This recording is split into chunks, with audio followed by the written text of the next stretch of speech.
Hello, people. So, yes, today was a very traumatic kind of day where, unfortunately, my hair's a mess right now.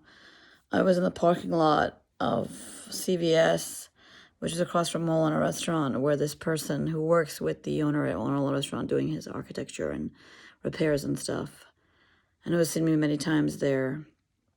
I think he crossed the street just to see me. Unfortunately, because people don't typically park their cars in the area where I was, but it was a parking lot, and I was grabbed unwantedly. I'd never been grabbed in a parking lot before. The last time something like this happened, I was 18 years old, and to be honest, it was much worse. I was touched, but I was touched in bare skin. This was at least on my sweater, but it's very traumatic because this person, well, my dad was at the nursing home and couldn't go to the hospital, advocating for my dad and made himself look nice.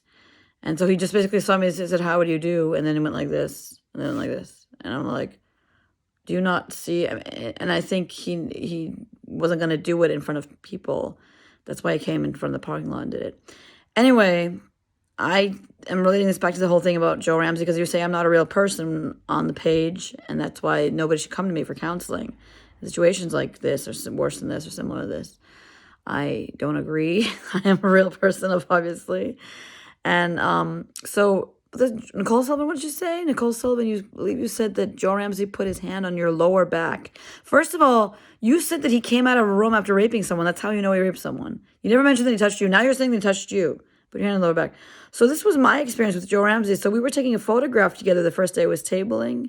And somebody wanted to grab our photo. So Joe Ramsey put his hand, as normally people do when they're taking a photo, on the middle of my back. Not the lower part of my back, but the middle of my back. Then after about maybe 3 seconds, he took it off without even making any motion that I wanted him to take it off. But he took it off. And this was in the middle of my back. He wouldn't even let his hand be on the middle of my back for, I think it was maybe less than 2 seconds, and took it off right away. And then you're saying that somebody like this touched your lower back? It's very hard to believe. You see, this person, Bahram, I'm going to say his name now, Bahram, his name, the person who did this to me, he was much older than me. And also, it has nothing to do with age. Has nothing to do with age. He had been making inappropriate comments for a while, which I had been looking the other way at. And he had been doing them in the weirdest way. And this person doesn't see me as a human, just as an object. And I don't see the connection here. You're claiming 6 or 7 or 8 or 9, 10 months after I claimed that no victims have come forward. These people are claiming to be victims coming forward. I don't think they exist. I think they're Russian bots or some made-up Facebook account. Okay, this is a strategic. And after what happened last year at the E5 event where Aviva Chomsky was speaking, I'm being slandered, basically, and called, at that event I was called somebody who wants to attack people, a violent, crazy human being who is mentally insane and unstable, and then he's being called a rapist.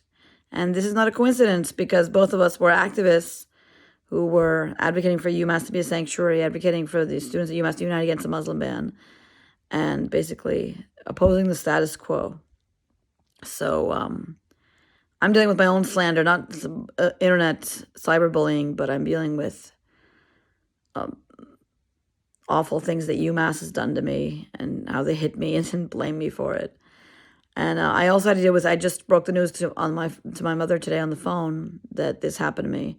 And she said, "Why are you making this video? You're embarrassing us," which is why I didn't tell her in person yesterday that happened. But I eventually told her, yeah, because it's been a rough day. I feel awful. I feel betrayed and I feel awful. Anyway, I'm glad my dad didn't know this person too well, but he did advocate for my dad. He's part of the same group of friends of my dad, and I can't believe this happened to me. I feel awful. Anyway, so I am a real person, and please make your own Me Too video about Joe Ramsey, about how he touched you. Please do. I'm really interested in knowing. And please have your face match the face that is on the account where you claim that you exist and that Joe Ramsey assaulted you.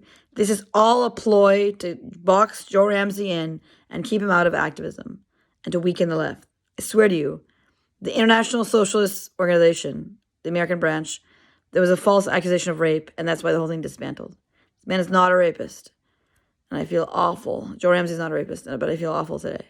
This is my Me Too video. Thank you.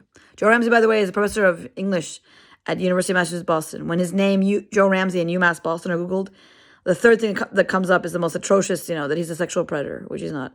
I was assaulted today by someone who crossed the street on purpose to assault me, and he was a sexual predator. Creep. Bahram. Don't know his last name. Don't want to know it. Awful guy.